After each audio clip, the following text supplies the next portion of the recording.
Hello दोस्तों, क्या हाल है। आज तारीख 19 नवंबर 2025 दिन बुधवार, हिंदी तिथि मार्गशीर्ष माह के कृष्ण पक्ष की चतुर्दशी है। आइए बात करते हैं आज का मुख्य समाचार। देश भर की तमाम खबरों पर नजर डालते हैं जो आपके लिए जानना बेहद जरूरी है। चलिए देखते हैं आज की पहली खबर। अंतर्राष्ट्रीय पुरुष दिवस हर साल 19 नवम्बर को मनाया जाता है। इस दिन का मकसद पुरुषों की भूमिका, स्वास्थ्य और जिम्मेदारियों के बारे में लोगों को जागरूक करना है। इसे पुरुषों की उपलब्धियों और समाज में उनके योगदान को सराहने के लिए मनाया जाता है। साथ ही पुरुषों के मानसिक और शारीरिक स्वास्थ्य पर ध्यान देने और जीवन में सकारात्मक बदलाव लाने के लिए भी यह दिन महत्वपूर्ण है। चलिए बढ़ते हैं अगला खबर की तरफ। किसान सम्मान निधि की 21वीं किस्त 19 नवंबर को मिलेगी। प्रधानमंत्री नरेंद्र मोदी 10 करोड़ किसानों के खाते में सीधे 2 से 2,000 रुपए ट्रांसफर करेंगे। यह योजना छोटे और सीमांत किसानों की आर्थिक मदद के लिए है। किसानों को इसके लिए अलग से आवेदन नहीं करना होगा, क्योंकि पैसा सीधे उनके पंजीकृत बैंक खाते में आएगा। इससे उनकी फसल और घरेलू खर्चों में सहूलियत होगी। चलिए बढ़ते हैं अगला खबर की तरफ। 25 नवंबर को प्रधानमंत्री नरेंद्र मोदी अयोध्या के राम मंदिर में झंडा फहराएंगे। आरएसएस प्रमुख मोहन भागवत भी इस कार्यक्रम में आ रहे हैं। अमिताभ बच्चन और सचिन तेंदुलकर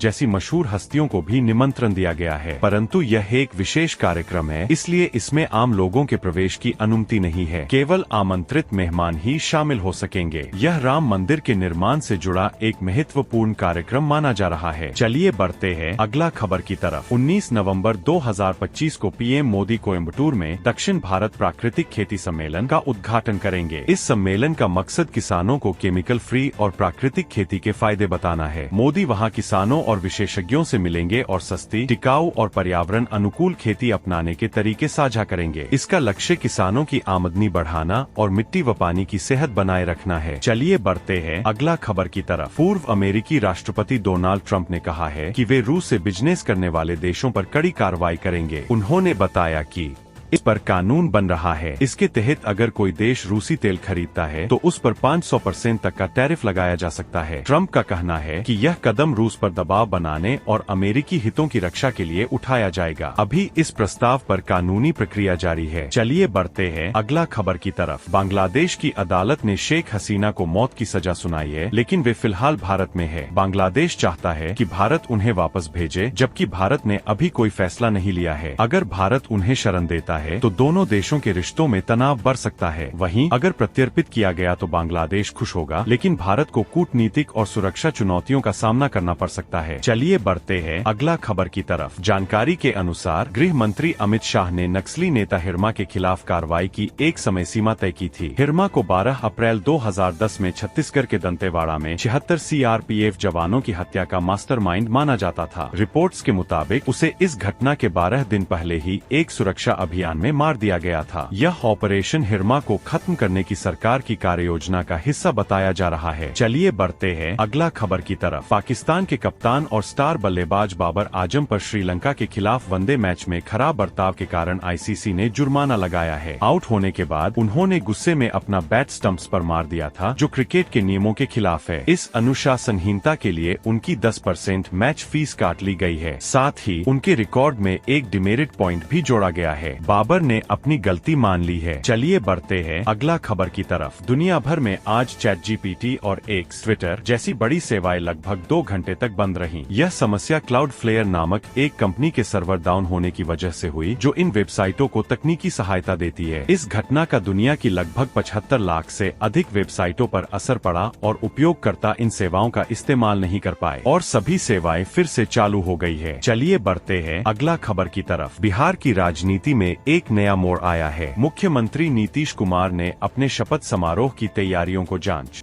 रिपोर्ट्स के मुताबिक बीजेपी नेता प्रेम कुमार विधानसभा के नए स्पीकर अध्यक्ष बन सकते हैं। केंद्रीय मंत्री अमित शाह कल पटना में नीतीश कुमार से मिलेंगे। यह मुलाकात सरकार बनाने और सत्ता की नई रूपरेखा तय करने के लिए अहम मानी जा रही है। बिहार में एक बार फिर राजनीतिक पालेबदल का दौर शुरू हो गया है। चलिए बढ़ते हैं अगला खबर की तरफ। बिहार में आज की प्रमुख खबरें इस प्रकार है। सरकार गठन में अटकलें जारी है, जिसमें समय सीमा बढ़ी है। कैमूर जिले में एक युवक की उसकी मूंछ ऐंठने पर सार्वजनिक आकस्मिक रूप से हत्या कर दी गई, जिससे पूरे इलाके में सन्नाटा छा गया है। राजनीतिक रणनीतिकार प्रशांत किशोर ने सक्रिय राजनीति छोड़ने की घोषणा की है। अन्य खबरों में शिक्षक भर्ती परीक्षा में अनियमितताएं, बाढ़ प्रभावित इलाकों में राहत कार्य और विधानसभा अधिवेशन की तैयारियां शामिल है। चलिए बढ़ते हैं अगला खबर की तरफ। सऊदी अरब में एक बस और टैंकर की भिड़ंत में 45 भारतीयों की दुखद मौत हो गई थी। ये लोग उम्रा धार्मिक यात्रा के लिए जा रहे थे। अब सूचना आई है कि इन सभी शवों को सऊदी अरब में ही दफना दिया जाएगा और उन्हें भारत नहीं लाया जाएगा। परिवारों को मुआवजा मिलना भी मुश्किल लग रहा है। यह घटना सऊदी अरब के एक राजमार्ग पर हुई थी, जिसमें सवार सभी 45 भारतीयों की मौके पर ही मौत हो गई थी। चलिए बढ़ते हैं अगला खबर की तरफ। आतंकी संगठन से जुड़े डॉ. उमर ने एक वीडियो जारी कर आत्मघाती बम विस्फोट को शहादत का मिशन बताया। यह वीडियो दिल्ली धमाके से पहले बनाया गया था। NIA ने श्रीनगर से इस मामले में जसीर नामक शख्स को गिरफ्तार किया है और उसे 10 दिन की हिरासत में लिया है। जांच एजेंसी का मानना है कि यह वीडियो युवाओं को आतंकवाद के लिए भड़काने के मकसद से बनाया गया था। पूरा मामला गंभीर बताया जा रहा है। चलिए बढ़ते हैं अगला खबर की तरफ। दिल्ली की 3 अदालतों और 2 स्कूलों को ईमेल से बम की धमकी मिली, जिससे पुलिस और सुरक्षा टीमें तुरंत सक्रिय हो गयीं। पटियाला हाउस कोर्ट को यह मेल उस आरोपी की पेशी से पहले आया था जो एक पुराने ब्लास्ट केस से जुड़ा है। सभी जगहों पर तलाशी ली गई, लेकिन कोई बम या संदिग्ध सामान नहीं मिला। फिलहाल धमकी असली है या फर्जी और मेल किसने भेजा, इसकी जांच जारी है। चलिए बढ़ते हैं अगला खबर की तरफ।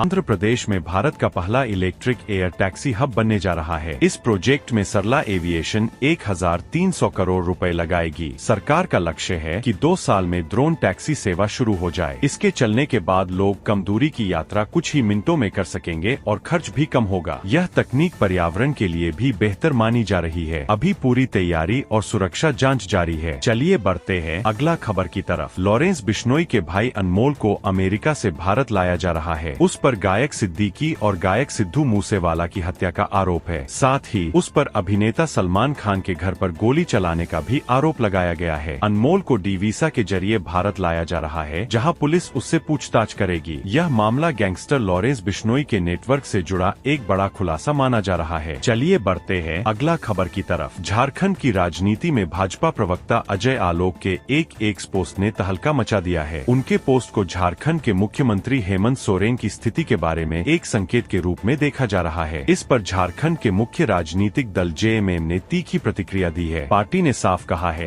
कि हेमंत सोरेन जीवित और स्वस्थ है और भाजपा के इस प्रकार के कृत्यों का अंत होगा। इस पोस्ट ने राज्य की सत्तारूढ़ गठबंधन सरकार और विपक्षी भाजपा के बीच तनाव बढ़ा दिया है। चलिए बढ़ते हैं अगला खबर की तरफ। हजारीबाग में 20 लाख रुपए की फिरौती के लिए किए गए अपहरण का मामला सुलझ गया है। पुलिस ने AK गैंगवार गिरोह के 2 अपराधियों को गिरफ्तार किया है। गिरफ्तार आरोपियों से पुलिस ने एक पिस्तौल और लाइव कारतूस भी बरामद किए हैं। यह सफलता पुलिस की विशेष टीम की गहन जांच का नतीजा है। माना जा रहा है कि यह गिरोह राज्य के विभिन्न इलाकों में ऐसे अपराधों में शामिल रहा है। चलिए बढ़ते हैं अगला खबर की तरफ। धनबाद में दिन दहाड़े एक युवक की गोली मारकर हत्या कर दी गई। यह घटना एक पेट्रोल पंप के पास हुई, जहां बाइक सवार 3 बदमाशों ने उस पर हमला किया। पूरा वारदात CCTV कैमरे में कैद हो गया है। पुलिस ने मामले की जांच शुरू कर दी है और हत्याकों के कारणों का पता लगाया जा रहा है। इस घटना ने इलाके में सुरक्षा को लेकर चिंता बढ़ा दी है।